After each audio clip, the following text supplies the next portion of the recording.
Igsoon pagkaanindot gyud sa promise sa Ginoo sa matag usa kanato sa mga tawo nga tinuod nga nahigugma og nag-alagad ngadto kaniya. Sa Salmo 91, bersikulo 14 hangtod sa 15.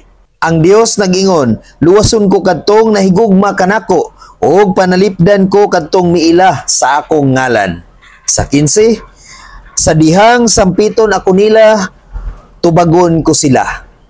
Mag-uban ako kanila sa dihang sila anaa sa kalisdanan. Luwason ko sila og pasidunggan. Igsoon mao kana ang saad sa Ginoo sa matag usa kanato. Kung ikaw ug ako kitang tanan matinud-anon nga nahigugma ngadto sa Ginoo. Ang Ginoo igsoon andam gayud nga moatiman sa matag usa kanato. Ang Ginoo igsoon andam gayud nga manalipod sa matag usa nga miila ngadto sa ngalan nga nahigugma ngadto kaniya.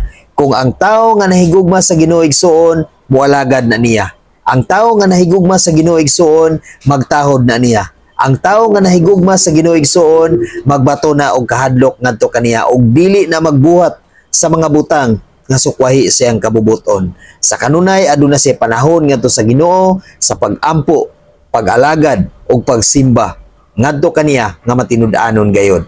Ug atong hinumduman sa kanunay igsoon nga ang tawo nga matinud-anon nga nahigugma sa Ginoo sa kanunay igsoon kung kita mo sampit ngadto sa Ginoo, kung kita mo ampo ngadto sa Ginoo, tubagon gayud kita sa Ginoo ug dili gayud kita niya pasagdan. Kung ikaw anaa sa mga kalisdanan, kung ikaw anaa sa mga kabalaka, kung ikaw adunay mga problema sa imong kinabuhi, kung ikaw matinud-anon nga nahigugma ug nag-alagad ngadto sa Ginoo, ang Ginoo nagsaad nga tubagon gayud kita niya.